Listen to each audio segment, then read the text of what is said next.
tulis ya tempel. Tapi apa ini keyakinan yang akan kita terapkan di kelas ini? Kata-katanya yang positif, tempel atau bilang. Oh, ya. Yang perempuan sebelah sini.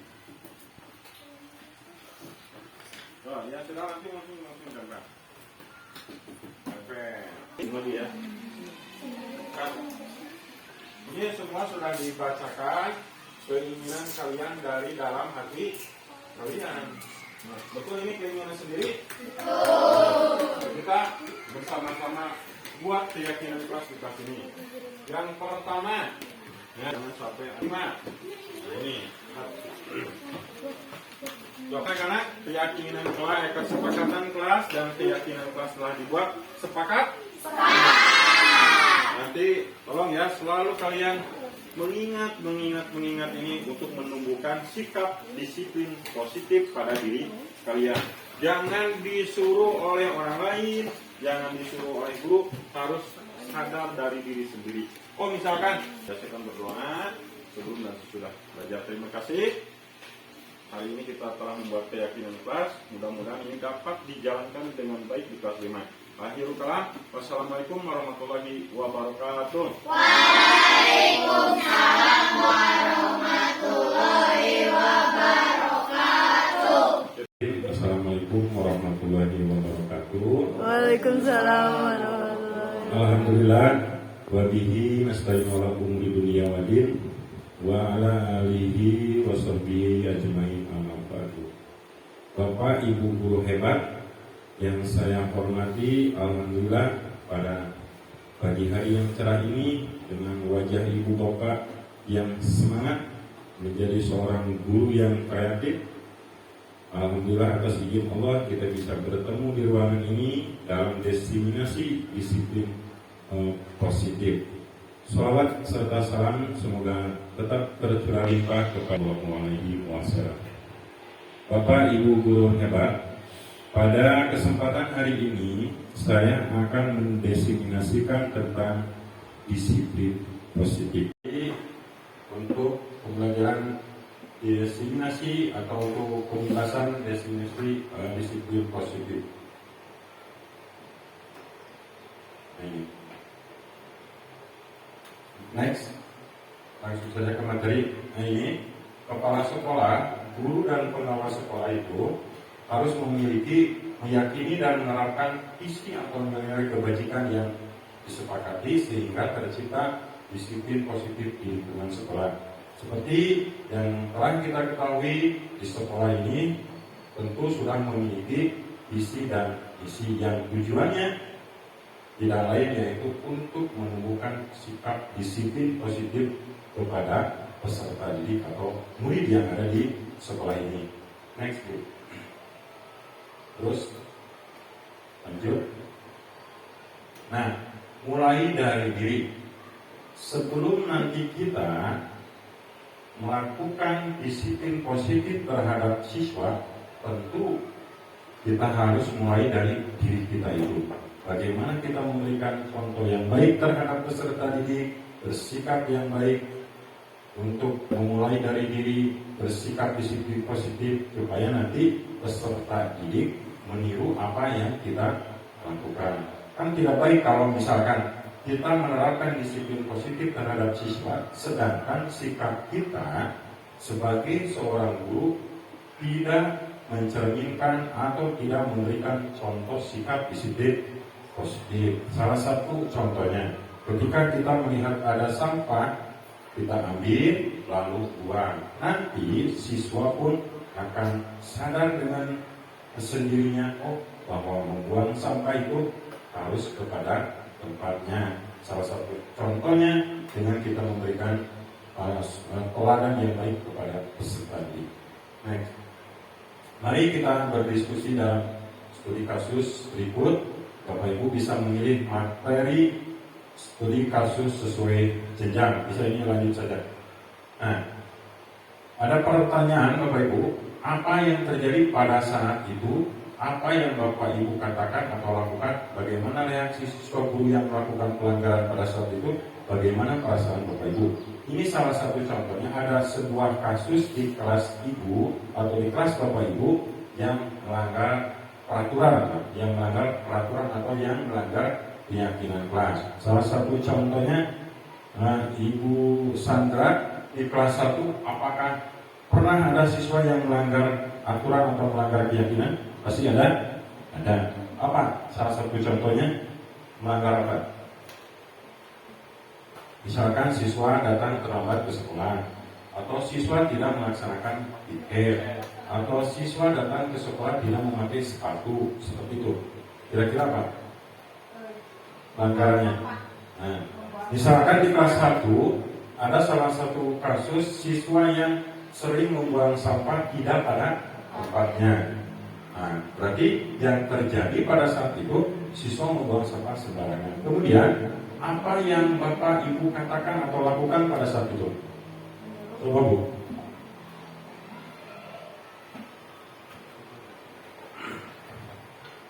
Misalkan tadi salah satu kasus yang terjadi di kelas 1, ada siswa yang membuang sampah sembarangan.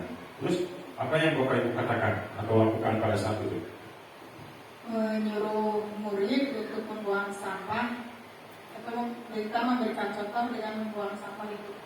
Nah, berarti salah satu yang dilakukan oleh Ibu Sandra yaitu dengan memberikan contoh kepada siswa itu untuk membuang sampah pada tempatnya. Apakah menegurnya, Bu? Menegur, misalkan kenapa kamu membuang sampah sembarangan? Nah, itu. Nah, hal-hal itu nanti kita akan bahas pada hari ini, bagaimana kita memberikan segitiga restitusi yang bisa diterapkan kepada siswa. Jadi di segitiga restitusi itu nanti kita akan memvalidasi tindakan, misalkan jangan langsung menegur. Jadi kira-kira kenapa kamu nak membuang sampah sembarangan? Nah, seperti itu nantinya. Kemudian bagaimana reaksi siswa yang melakukan pelanggaran pada saat itu? Pasti reaksinya bagaimana, Bu? Takut? Atau bagaimana? Atau tidak merasa bersalah? Atau bagaimana reaksinya? Langsung memungut sampah dan membuang ke tempatnya. Kemudian bagaimana perasaan Bapak Ibu ketika melihat anak melakukan pelanggaran seperti itu? Coba yang lain di kelas 5, bagaimana perasaan Pak Aris ketika melihat anak melakukan pelanggaran kelas 5? Silakan. Kelas 4? Ya, kelas 4. Nah, misalkan di kelas 4 ada siswa yang melanggar, bagaimana perasaannya? Perasaan saya sebagai guru kalau melihat peserta didik melanggar keyakinan kelas, perasaannya sangat campur aduk, Pak. Emosi ada, terus kesel ada, yang paling utama sedih. Nanti kita secara refleksi peserta didik tidak turut atau tidak menurut kepada apa yang sudah kita bikin jadi keyakinan kelas. Terima kasih Pak Rin. Jadi nanti kita akan juga belajar selain segitiga restitusi, kita akan belajar bagaimana 5 kontrol kita sebagai seorang pendidik, sebagai manajer, sebagai teman, sebagai penghukum. Nah, nanti dari kasus ini kita akan lebih belajar bagaimana kita menghadapi siswa. Next book.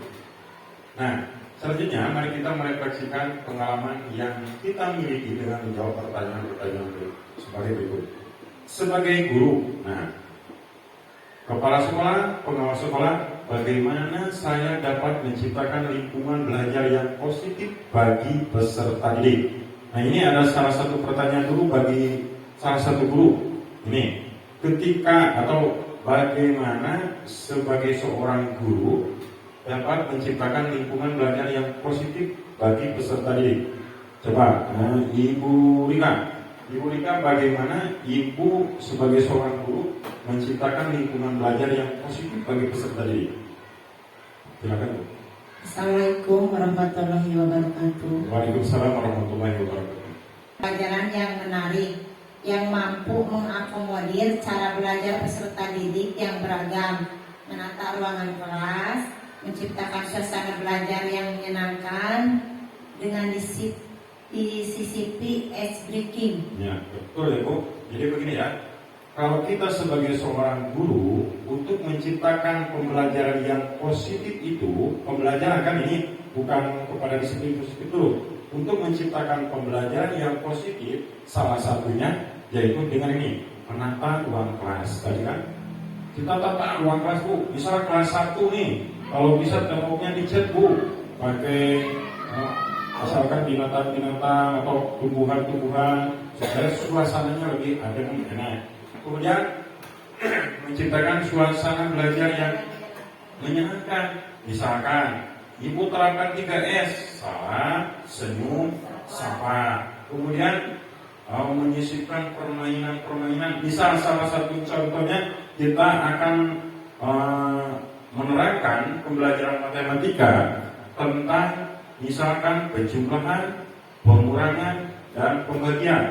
Bisa dipraktekkan di sini. Misal, coba ini praktek saja nanti bisa diterapkan kepada siswa yang akan diterapkan dalam pembelajaran menyenangkan dalam pembelajaran matematika.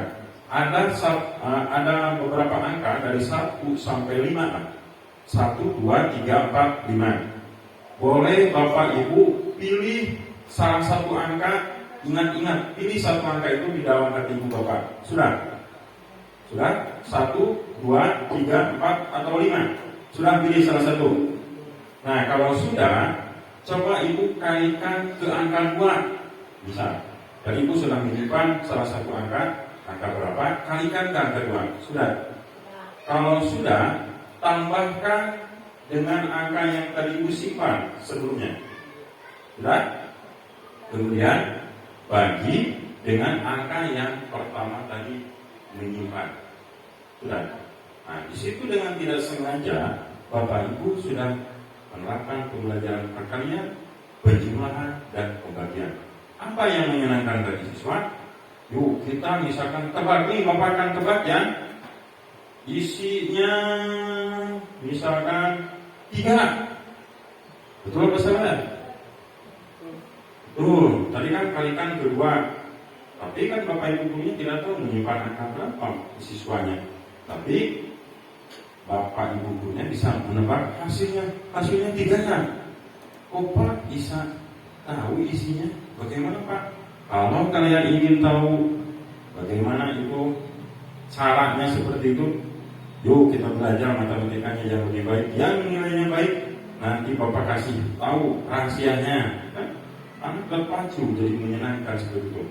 Padahal kuncinya kalau kita suruh kalikan ke angka 2, pasti isinya 3. Kita suruh kalikan ke angka 1, pasti isinya 2. Suruh kalikan ke angka 3, isinya pasti 4 itu.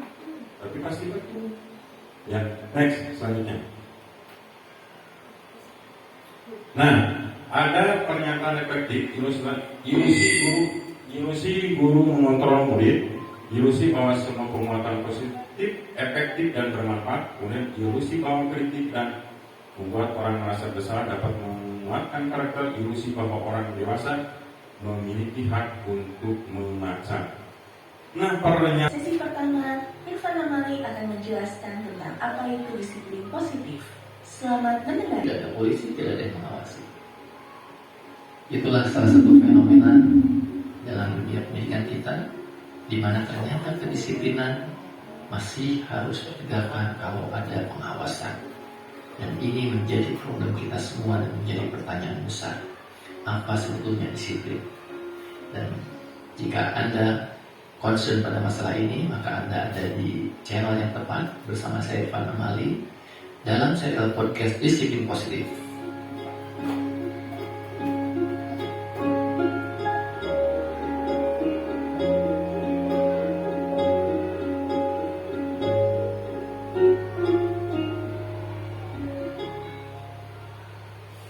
Assalamualaikum warahmatullahi wabarakatuh.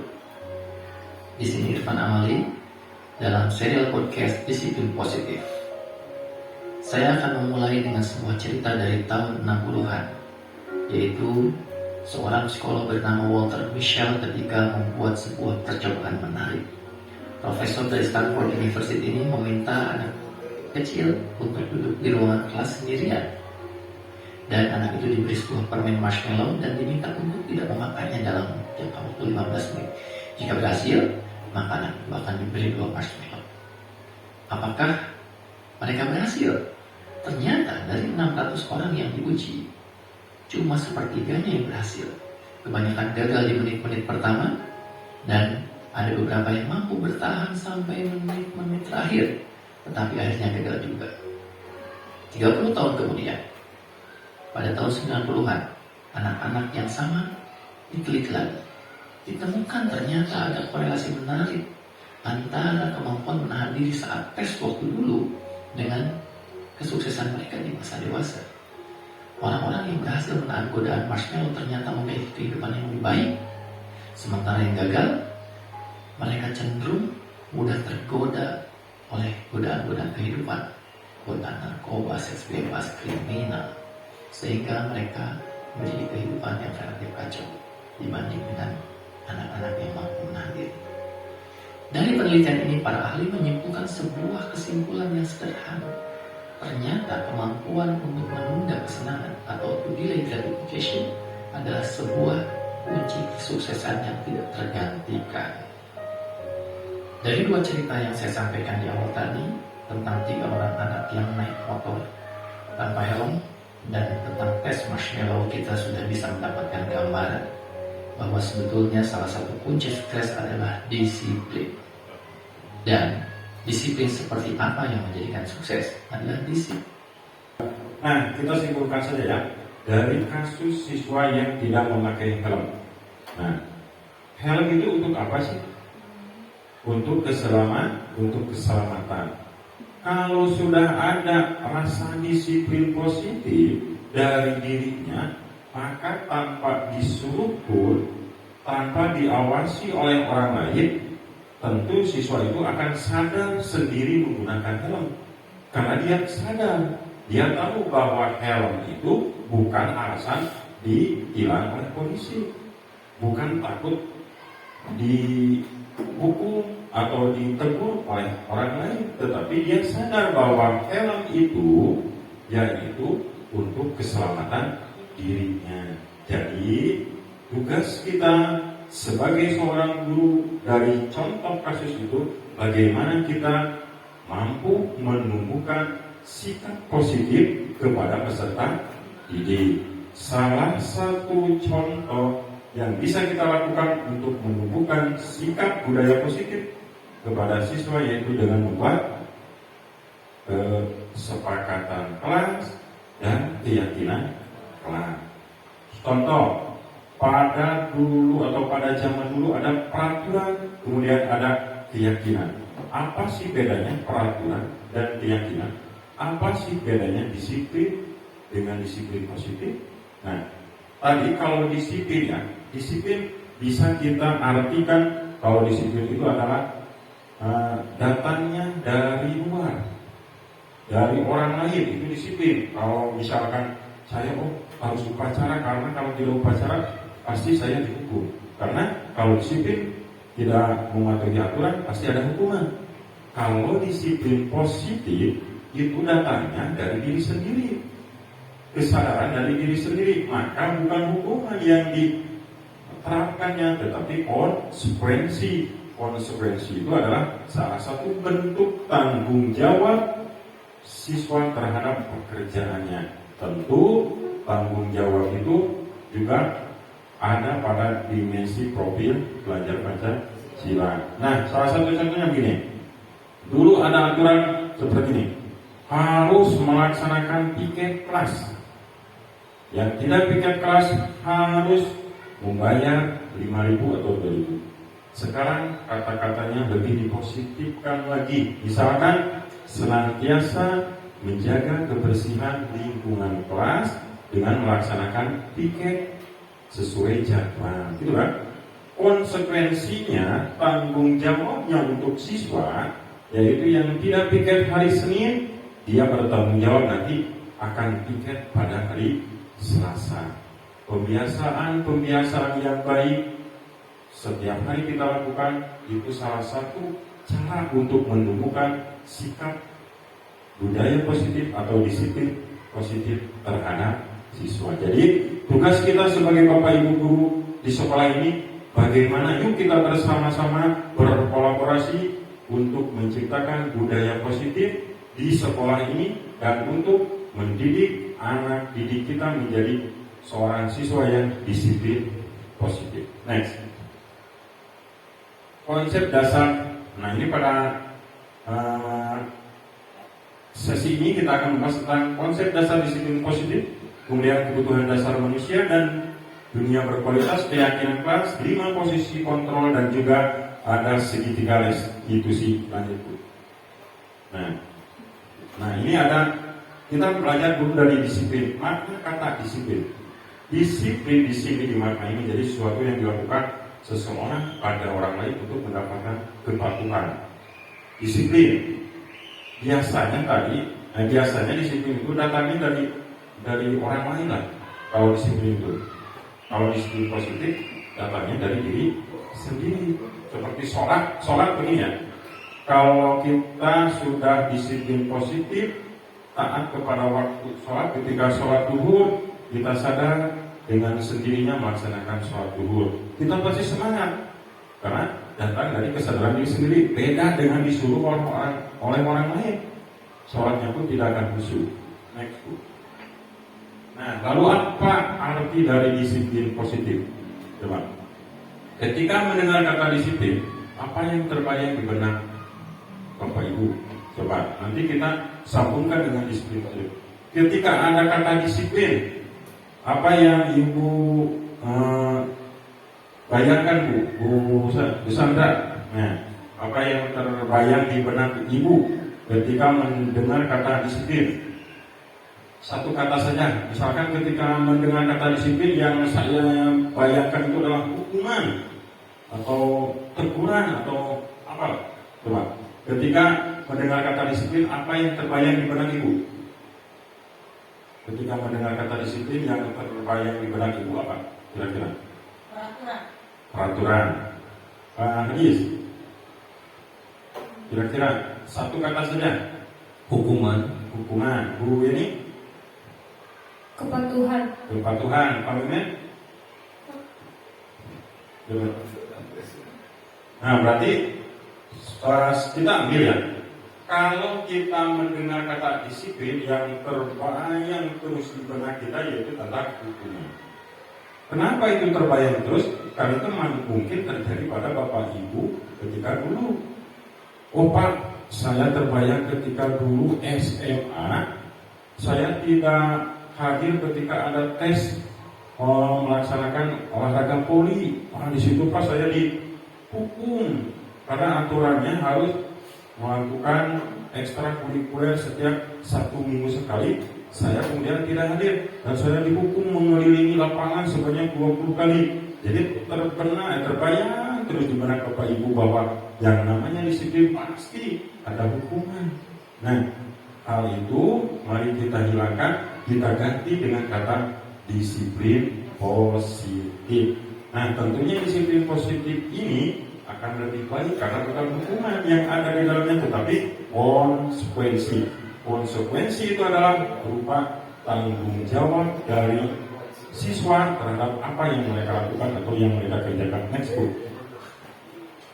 Nah, dalam budaya kita, makna kata disiplin dimaknai menjadi sesuatu yang dilakukan seseorang pada orang lain untuk mendapatkan kepatuhan. Contoh, misal Pak Aris membuat supaya siswa disiplin, membuat aturan kelas. Dulu kan ada peraturan kelas. Peraturan kelas itu dibuatnya oleh guru supaya anaknya disiplin. Misalkan harus datang tepat waktu, kelas ini harus dibersihkan setiap terus harus piket, harus dan terus. Itu tujuannya apa? Untuk menjadikan seseorang atau orang lain untuk mendapatkan kepatuhan terhadap peraturan itu disiplin. Nah, kita cenderung menghubungkan kata disiplin dengan ketidaknyamanan. Kenapa tidak nyaman? Karena kalau tidak patuh dengan aturan, tidak disiplin dengan aturan yang ada, maka tentu hukuman yang akan kita dapat. Coba lanjut. Menurut Ki Hajar Dewantara, di mana ada kemerdekaan, disitulah harus ada disiplin yang kuat. Sungguh pun disiplin itu bersifat disiplin, yaitu kita sendiri yang mewajibkan kita dengan sekeras-kerasnya, tetapi itu sama saja. Sebab jikalau kita tidak cakap melakukan disiplin, wajiblah penguasa lain mendisiplinkan diri kita. Dan peraturan demikian itu harus ada di dalam suasana yang merdeka. Biasanya kalau disiplin ini sangat ketat diterapkan, tentu siswa akan merasa tertekan, diri kita tidak akan merasa merdeka, dan tentu kita harus memerdekakan siswa. Ganti kata disiplin ini dengan disiplin positifnya. Lanjut saja. Nah, kita akan belajar sekarang, maka disiplin positif itu apa? Jadi disiplin positif itu adalah sebuah tindakan yang dilakukan dengan penuh kesadaran. Kenapa dengan penuh kesadaran? Karena ini datangnya dari diri sendiri dengan penuh tanggung jawab sebagai bentuk menghormati diri sendiri dan orang lain di sekitarnya. Contoh, misal di kelas, misalkan membuat keyakinan kelas seperti ini: sebelum dan sesudah belajar membiasakan berdoa terlebih dahulu. Nantinya akan tumbuh kesadaran sendiri, penuh tanggung jawab. Berarti sebelum melakukan apa saja, siswa akan terus berdoa sebelum dan sesudah. Akibatnya seseorang peserta didik untuk memahami dan mengontrol setiap perilakunya. Jadi yang mengontrol itu bukan orang lain, tapi dirinya. Oh, ini positif, apa negatif, oh ini baik atau tidak, ini harus atau tidak boleh. Yang mengontrolnya bukan orang lain kalau disiplin positif itu, tapi dirinya sendiri. Beda dengan disiplin. Kalau disiplin itu orang lain yang mengontrolnya. Kemudian sebagai pendidik, tujuan kita adalah ini: menciptakan anak-anak yang memiliki disiplin diri sehingga mereka bisa berperilaku dengan mengacu pada nilai-nilai kebajikan universal dan memiliki motivasi intrinsik. Motivasi intrinsik ini adalah motivasi dari dirinya sendiri, dorongan, kesadaran, tanggung jawab dari dirinya sendiri tanpa ada suruhan atau pengawasan dari orang lain. Next book. Apakah hubungan disiplin positif dengan pelaksanaan pembelajaran yang berpihak pada murid? Apa hubungannya? Coba next. Nah, di sini ada 6 dimensi profil pelajar Pancasila. Tentunya disiplin positif tadi sangat berhubungan dengan pembelajaran kita, karena salah satu tujuan dari kurikulum Merdeka adalah 6 dimensi profil pelajar Pancasila. Profil pelajar Pancasila ini dapat kita capai kalau disiplin positif di kelas, di sekolah sudah bisa kita terapkan. Nah, seperti kita ketahui, yang pertama yaitu apa? Beriman, bertakwa dan berakhlak mulia. Kemudian mandiri, bernalar kritis, berkebinekaan global, bergotong royong, kreatif. Nah, untuk menciptakan disiplin positif itu di kelas, maka kita harus buat dulu nanti kesepakatan kelas. Setelah kesepakatan kelas dibuat, nanti akan ada suatu keyakinan kelas. Tentu keyakinan kelas itu akan mengandung nilai-nilai kebajikan yang nanti mengacu kepada profil pelajar Pancasila. Contoh, nah misalkan tadi membiasakan berdoa sebelum dan sesudah belajar, maka mengacu kepada nilai kebajikan beriman dan bertakwa. Misalkan melaksanakan tiket kelas, di situ ada nilai gotong royong. Kemudian yang kreatif apa? Coba. Atau mandiri juga bisa kan tadi masuk. Mandiri supaya dia nanti bisa di rumah membantu orang tuanya. Yang kreatif apa? Coba. Keyakinan kelas yang mengacu atau disiplin positif, keyakinan kelas yang mengacu kepada kreatif apa? Contohnya. Nah, menata atau mengelola kelas. Nah, salah satu hubungan disiplin positif dengan pembelajaran di kelas yaitu seperti itu. Jadi bagaimanapun ibu mendidik siswa-siswi itu tentunya yang berpusatnya harus kepada peserta didik. Nah, untuk berpusat kepada peserta didik, apa yang kita capainya nanti yang harus dicapai ini 6 dimensi profil pelajar pada next book. Nah, ini salah satu permainan. Cara bermain begini, Anda adalah A, misalkan A, B, A, B, A, B, A, B, misalkan. Tugas Anda adalah mengepalkan salah satu tangan Anda. Coba, semuanya diangkat tangannya. Kepalkan tangan Anda semua. Sudah, coba Anda bayangkan bahwa Anda menyimpan sesuatu yang sangat berharga di dalam kepalan tangan Anda. Ini adalah contohnya berlian nih, saya pegang dengan Anda perlu menjaga benda tersebut sekuat tenaga Anda karena begitu pentingnya untuk kehidupan Anda. Tugas yang B tadi A, B. Yang B mencoba dengan segala cara untuk membuka kepalan tangan Anda. Jadi si A memegang erat tangannya mengepas, si B mencoba misalkan membukanya dengan berbagai cara. Teman Anda boleh membujuk, menghakimi, mengintimidasi, memarahi, menggoda, mengkritik, bahkan menarik Anda buat agar Anda bersedia membuka kepalan tangan Anda. Contoh, Ibu Rika, apa cara yang akan Bu Rika lakukan untuk membuka kepalan tangan rekannya?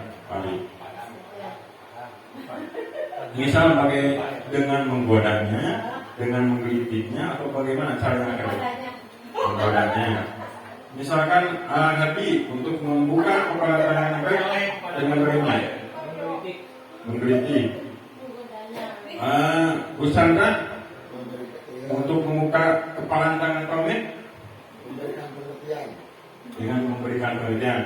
Pak Hadis membujuk. Bisa juga dengan melakukan tipuan. Coba, buka Pak. Terus Pak, ses. Dengan sadar ya, terbuka seperti itu. Cara-cara itu kita, salah satu ini permainan ini apa sih tujuannya? Apa hikmah dari permainan ini? Ada yang bisa jelaskan?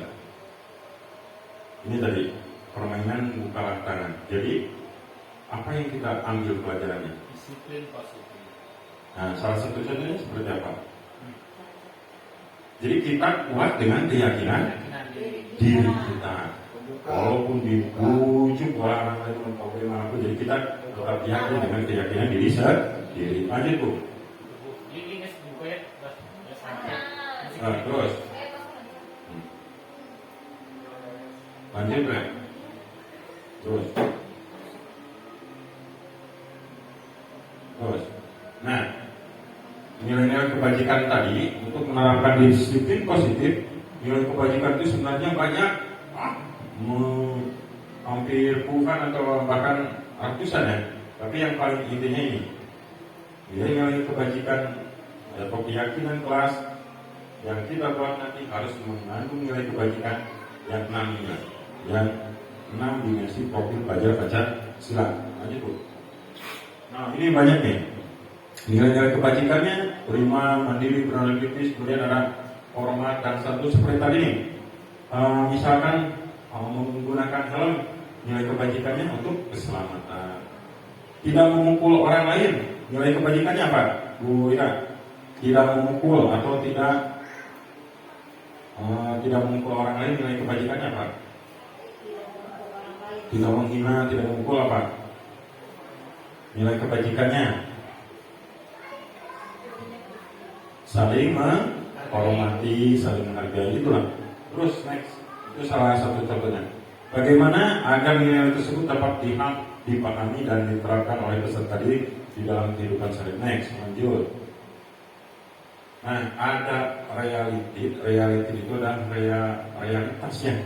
Realitas kemudian ada respectful, kemudian ada respect, kemudian ada reasonable dan fact.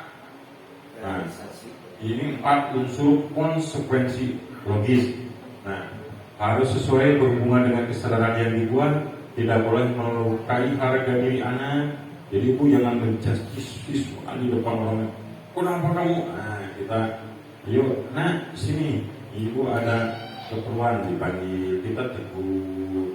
Itu kan salah satu contoh untuk menerapkan disiplin positif. Nanti ada penerapan segitiga restitusi oleh masing bu.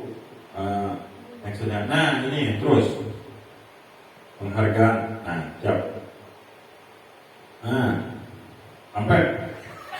Apakah kita boleh memberikan reward atau penghargaan kepada siswa? Boleh. Pak Hadis. Kalau benar tidak boleh ya. Menurut saya tidak boleh. Tidak boleh. Terus Anda? Boleh. Komen? Tidak boleh. Kenapa tidak boleh diberikan? Kenapa kita tidak boleh memberikan reward atau penghargaan kepada siswa? Ya, bahasa Inggrisnya. Nah, nanti kalau kita sudah terbiasa memberikan hadiah, reward kepada siswa, nanti siswa itu akan terus termotivasi dengan reward yang kita berikan. Baik, terima kasih atas jawabannya. Next. Nah, saat kita berulang kali menjanjikan hadiah kepada anak-anak agar berperilaku bertanggung jawab atau kepada seorang murid agar mempelajari sesuatu yang baru, kita sedang berasumsi mereka tidak dapat melakukannya atau mereka tidak akan memilih untuk melakukannya. Jadi begini, anak itu mau melakukan hal yang baik ketika kita beri hadiah. Kalau kita tidak beri hadiah, maka anak itu pasti tidak akan mau. Itu kan ya? Nah, seperti itu. Jadi tidak boleh. Lanjut. Penghargaan tidak efektif. Ini penghargaan itu tidak efektif. Penghargaan menurunkan kualitas. Pengaruh jangka pendek dan jangka panjang penghargaan merusak hubungan. Salah satu contoh kasus di kelas. Pak Aris orangnya sangat bodoh. Nah, Pak Hedi orangnya sedang bodoh, tidak pintar tidak. Bu Yeni orangnya sangat pintar.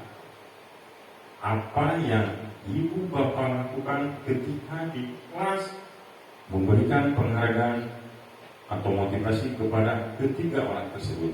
Bagaimana? Biasanya kan kalau kepada yang dalam artian bodoh, kok kamu belajarnya seperti itu terus nilainya terus, apa yang terjadi? Siswa akan merasa justru akan lebih menurunkan mental siswa tersebut. Kemudian kepada yang lebih pintar, terus kita memuji siswa itu di depan orang lain. Jadi apanya? Kita terus berfokus kepada siswa itu, sehingga yang lain merasa tidak dihargai. Itu tidak boleh. Jadi harus kita samakan. Jadi jangan ditujukan kepada seseorang. Kita memuji yang baik, jangan ditujukan. Misal, alhamdulillah anak-anak kelas ini adalah kelas yang cukup baik, pintar semuanya. Kalau yang kurang bisa nanti kita berdiskusi di luar. Ya. Nah, tidak boleh dikasih. Next, bagus Bu, lanjut. Nah, penghargaan mengurangi ketepatan, penghargaan menurunkan kualitas terus. Yang tadi penghargaan turun. Nah, inilah segitiga restitusi yang kita akan terapkan terhadap siswa. Yang pertama, menstabilkan identitas. Yang kedua, validasi tindakan yang salah. Yang ketiga, yaitu menanyakan keyakinan. Contoh, Bapak ada sebuah kasus, misalkan di SD Sindang Barang 1 ada siswa yang bernama Danu. Pada hari Senin ternyata Danu tidak menggunakan sepatu. Nah, apa yang akan Ibu lakukan terhadap siswa tersebut dengan menggunakan segitiga restitusi ini?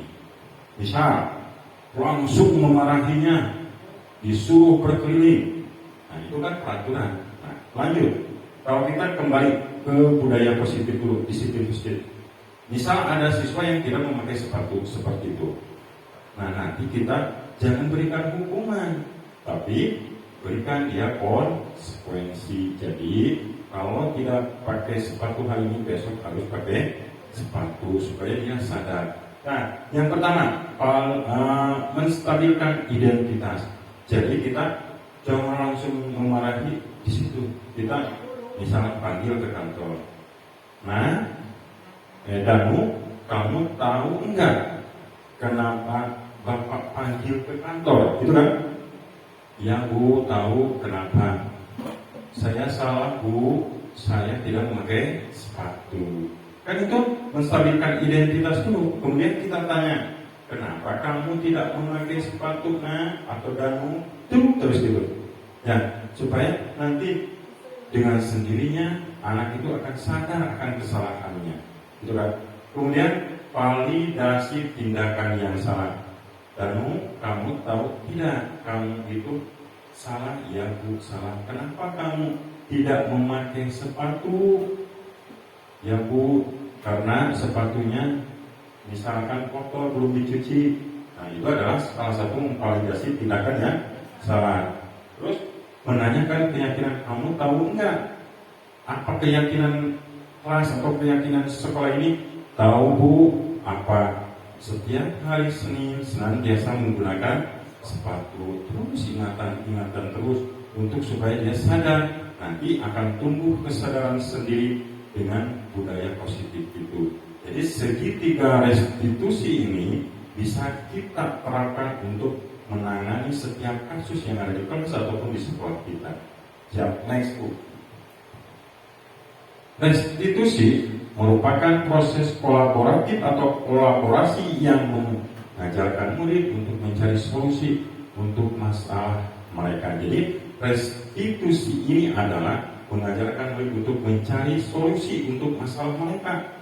Oh, saya itu salah. Jadi jangan sampai melakukan kesalahan itu. Solusinya bagaimana supaya tidak mengulang kesalahan tersebut. Itu salah satu tujuan dari restitusi. Kemudian dan membantu murid berpikir tentang orang seperti apa yang mereka inginkan. Nah, tadi ada memvalidasi tindakan. Kamu ingin menjadi Nak atau Danu, kamu ingin menjadi apa itu sih nanti setelah dewasa? Ingin menjadi polisi. Bagaimana? Coba ibu tanya atau bapak tanya, menjadi seorang polisi itu harus bagaimana? Harus disiplin Bu, harus baik. Ya berarti kalau kamu nanti ingin menjadi orang sukses, kamu juga harus bersikap baik, itu kan? Nah seperti itu. Terus, next, nah ini bukan menebus kesalahan, namun belajar dari kesalahan. Ini gambaran dari restitusi, mengandung nilai-nilai kebaikan seperti memperbaiki hubungan, fokus kepada solusi. Nah ini ciri-ciri restitusi ini, sini dulu ya. Bukan menebus kesalahan, namun belajar dari kesalahan, memperbaiki hubungan, ciri-cirinya. Kemudian fokus kepada solusi, fokus pada karakter, bukan kepada tindakan. Mencari kebutuhan dasar yang mendasari tindakan. Mencari kebutuhan dasar yang mendasari tindakan. Cari alasannya kenapa dia tidak datang ke sekolah. Misal ada salah satu video inspirasi. Pak Alis sebagai seorang guru sudah duduk di kelas depan. Tiba-tiba ada siswa yang datang terlambat. Sini Nak, duduk kamu. Kenapa kamu terlambat? Saya jalan kaki dari rumah Pak. Kemana ibu kamu? Ibu saya di rumah sakit jiwa Pak. Bapak kamu? Bapak saya di penjara itu di apa? Di penjara Pak. Oh, saya tadinya marah. Bapak itu, nih Bapak kasih uang ya. Nanti kamu besok jangan terlambat lagi. Kasih uang. Terima kasih. Belum selesai. Bapak ibu kamu memang di rumah sakit jiwa sedang apa? Kebetulan jadi dokter Pak. Mulai bingung. Terus bapak kamu tadi diserang sedang apa? Bapak saya jadi polisi Pak. Nah akhirnya bapak itu bingung setelah memberikan tadi uang kepada anak tersebut. Jadi jangan langsung kita mengambil tindakan. Nah, kita harus melakukan restitusi dulu, mencari kebutuhan dasar yang mendasari tindakannya. Jadi ditanya dulu, ya bisa berkomunikasi dengan siswa itu dengan langsung. Nah, ini pas uang 200, besok naik ojek. Ternyata kaget ketika melihat orang tuanya, yang satu dokter, yang satu polisi. Terus next book. Motivasi perilaku manusia menurut Dan Gosen, yaitu tahun 2001, untuk menghindari ketidaknyamanan atau hukuman. Nah, untuk menghindari ketidaknyamanan atau hukuman ini, jadi kita jangan menerapkan peraturan, tapi ganti sekarang dengan keyakinan kelas. Untuk mendapatkan imbalan atau penghargaan dari orang lain. Nah, ini motivasi perilaku manusia ini didasari mungkin ya dengan 3 ini. Jadi motivasi biasanya yaitu untuk menghindari hukuman. Misal contoh, kenapa Pak Hadis sekarang datangnya jam 7? Karena ada aturan dari Bapak Kepala, misal dari siapa harus datangi jam segitu. Jadi motivasinya bukan karena kesadaran, tapi mungkin karena takut dihukum atau takut ditegur oleh orang lain. Kemudian motivasi perilaku manusia yang kedua itu untuk mendapatkan imbalan. Boleh dapat imbalan dari orang lain, asik, misal bagus nah kamu rajin ya, setelah bangun tidur membereskan tempat tidur kasih uang, nanti akan seperti itu terus. Jadi motivasinya bukan karena kesadaran, tapi karena mungkin mendapatkan imbalan atau penghargaan dari orang lain. Yang ketiga itu untuk menjadi orang yang mereka inginkan dan menghargai diri sendiri dengan nilai-nilai yang mereka percaya. Jadi motivasi perilaku manusia itu untuk menjadi orang yang mereka inginkan. Saya bermotivasi, bercita-cita ingin jadi tentara, maka dia pun akan bertindak terus seperti yang mereka inginkan. Lanjut Bu. Oke. Lanjut. Next. Nah ini kebutuhan dasar manusia. 5 kebutuhan dasar manusia. 1, ada kebutuhan penguasaan, kasih sayang dan rasa diterima, kebebasan dan kesenangan. Ya, 5 kebutuhan dasar manusia ini harus kita terapkan kepada peserta didik. Salah satu contohnya, ada siswa yang super efektif, mungkin ya ini berpuasa di kelas itu. Nah, kemudian kasih sayang, ingin mendapatkan kasih sayang daripada kita. Jadi kebutuhan dasar manusia itu harus kita pahami supaya kita bisa memberikannya kepada peserta didik, bahwa peserta didik itu butuh penguasaan, butuh kasih sayang dan rasa diterima, butuh kebebasan, dan juga butuh kesenangan. Itulah ya, next. Nah, ini keyakinan kelas. Next Bu. Mengapa keyakinan kelas bukan peraturan kelas? Mengapa keyakinan kelas penting untuk membangun budaya positif? Bagaimana mewujudkan keyakinan kelas yang efektif? Satu persatu. Mengapa keyakinan kelas bukan peraturan kelas? Coba. Kelas karena tumbuh dari diri sendiri atau dari diri sendiri. Nah, kata Pak Aris, kenapa keyakinan kelas? Karena keyakinan kelas itu lebih menumbuhkan budaya positif kepada siswa, bukan peraturan kelas. Mengapa keyakinan kelas penting untuk membangun budaya positif? Mengapa? Mengapa keyakinan kelas penting untuk membangun budaya positif? Karena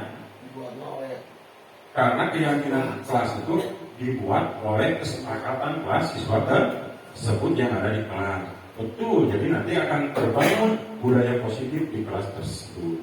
Bagaimana mewujudkan kelas yang efektif? Bagaimana mewujudkan keyakinan kelas yang efektif? Bagaimana? Nah, 1, setiap pagi pada awal pembelajaran kita selalu membacakan keyakinan kelas supaya siswa terus diingatkan. Yang kedua, untuk mewujudkan kelas yang efektif itu yaitu dengan melakukan pembiasaan yang positif. Kemudian, apalagi dengan memberikan contoh dari kita sebagai seorang pendidik, maka hal itu akan terwujud suatu keyakinan kelas yang efektif. Dan jangan sekali-kali menerapkan hukuman, tapi terapkanlah konsekuensi untuk mendidik mereka bertanggung jawab. Next book. Pembentukan keyakinan sekolah atau keyakinan kelas. Keyakinan kelas bersifat bukan lebih abstrak daripada peraturan yang lebih rinci dan konkret. Jadi keyakinan kelas ini kata-katanya juga bolehlah simpel. Selalu berdoa bisa boleh. Misalkan ciptakan atau hindari bullying. Terus. Nah, pernyataan keyakinan kelas senantiasa dibuat dalam bentuk positif. Jadi jangan buang sampah sembarangan. Itu negatif apa positif? Negatif. Coba Bu Rika, kata jangan buang sampah sembarangan itu kata negatif, diganti menjadi kata positif apa? Buanglah sampah pada tempatnya. Nah, seperti itu. Jadi kita ganti, buanglah sampah pada tempatnya. Jangan melakukan kekerasan terhadap orang lain. Ganti, selalu saling menghormati atau saling menghormati. Nah, seperti itu. Nanti bisa ibu bapak buat di kelas masing-masing. Tapi sebelum membuatnya, kita terangkan dulu disiplin itu apa, disiplin positif itu apa, peraturan itu apa, konsekuensi itu apa, kesepakatan kelas itu apa, keyakinan kelas itu apa. Bisa boleh buat. Nah, cara buatnya begini Bu. Kita sudah menjelaskan bagi kertas siswa itu, bagi kertas, silahkan nanti tulis apa yang mereka inginkan. Nanti kita kelompokkan sesuai dengan nilai kebajikannya. Oh, ini sama. Kalau ini nilai kebajikannya beriman dan bertakwa. Nanti kita buat misalkan 5 keyakinan kelas dari kesepakatan yang telah dibuat oleh kelas tersebut. Next book. Keyakinan kelas sebenarnya tidak terlalu banyak sehingga mudah diingat dengan banyak-banyak 4. Yang penting itu menjadi pembiasaan. Kalau sudah biasa nanti kita ganti lagi. Next book. Nah, ini prosedur pembuatan keyakinan kelas nanti di kelas.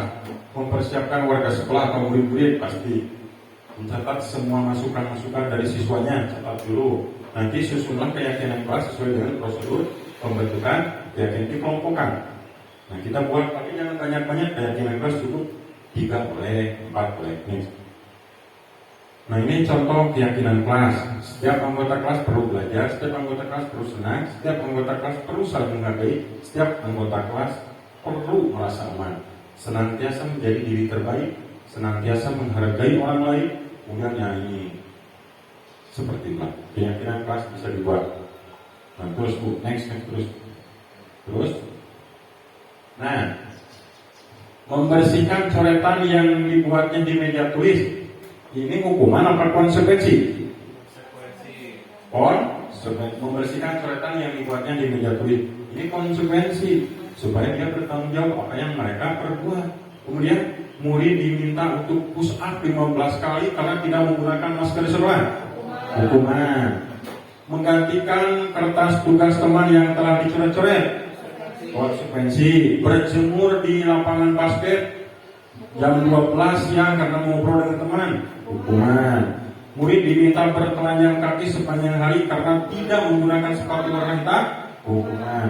Kehilangan 10 menit jam istirahat untuk mengerjakan tugas karena terlambat datang dan terkena konsekuensi. Duduk di bangku di pinggir lapangan pada jam istirahat, tidak diizinkan bermain oleh guru piket karena mencederai teman saat bermain di lapangan. Nah, hukuman apa konsekuensi? Hukuman. Tentu nanti ini ada nilai kebajikannya. Nah, seperti itu. Next book. Terus, sudah tadi. Terus. Nah, coba yang tadi. Nah, nanti silakan ibu buat keyakinan kelas di kelasnya masih. Ada yang ingin bertanya Bu? Atau cukup dengan apa yang saya jelaskan? Karena mungkin ini waktu, ada sedikit saja boleh yang bertanya. 1 saja atau 2 boleh. Mengenai bagaimana tadi disiplin positif, segitiga restitusi, 5 kontrol, sebagai kita guru, cukup? Nah, cukup. Nanti Ibu Mungkin ada yang terlewat Pak. mana? Tentang 5 posisi kontrol. Oh, tadi yang 5 posisi kontrol tadi.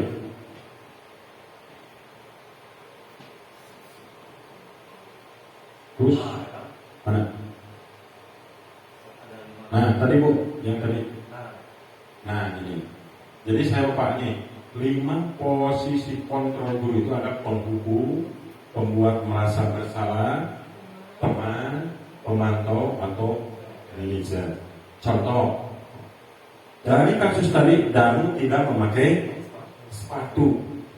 Jika Bapak Ibu sebagai seorang pendidik, Ibu Rika, apa yang Ibu lakukan sebagai penghukum, pembuat merasa bersalah, sebagai teman, pemantau atau manajer kepada siswa yang tadi melakukan kasus itu? Sebagai teman. Sebagai teman, sebagai manajer bisa juga. Jadi kita itu bisa menjadi sebagai penghukum, bisa menjadi sebagai pembuat merasa bersalah, bisa menjadi sebagai teman bagi siswa, bisa menjadi sebagai pemantau, dan juga bisa menjadi sebagai manajer, tergantung kasus yang kita hadapi dan tergantung siswa itu pun bagaimana siswa itu perilakunya, gitu kan. Nah, bisa juga menjadi sebagai teman, sebagai seorang guru boleh kita memposisikan kita menjadi sebagai teman bagi siswa, tapi ada mungkin koridornya. Sebagai manajer ini pasti tentu sebagai manajer ini kita mengatur, mengawasi lah seperti itu. Manajer itu kan begitu, mengatur, mengawasi, mengontrol dan lain sebagainya kepada siswa. Pemantau pasti. Nah, tapi ini Ibu jangan sering melakukan sebagai posisi itu sebagai penghukum. Yang kita gantilah sekarang dengan sebagai penghukum terus, supaya anak mungkin nanti merasa merdeka dan lebih mungkin tumbuh sikap budaya positif. Next, lanjut Bu. Yang terakhir mungkin tadi. Terima kasih Pak Dis tadi masukannya terlewat. Nah, ini tugas nanti Bapak Ibu di kelas harus ada keyakinan kelas. Bolehlah mulai besok kapan buatlah keyakinan kelas di kelasnya masing-masing, buat dulu kesepakatan kelas, kemudian kita tulis menjadi sebuah keyakinan kelas. Nah, setelah itu coba selalu ingatkan supaya ini lebih efektif. Kenapa ini dibuat? Salah satunya untuk menciptakan budaya positif. Itu saja Bapak Ibu, terima kasih atas waktunya. Mudah-mudahan apa yang saya sampaikan pada hari ini bermanfaat bagi Bapak Ibu, terutama untuk kemajuan pendidikan di sekolah kita dan untuk lebih memperbaiki pelayanan dan pembelajaran kita di kelas, supaya pembelajaran kita itu lebih berpusat kepada peserta didik. Mohon maaf atas segala kekurangannya. Akhirul kalam. Wassalamualaikum warahmatullahi wabarakatuh.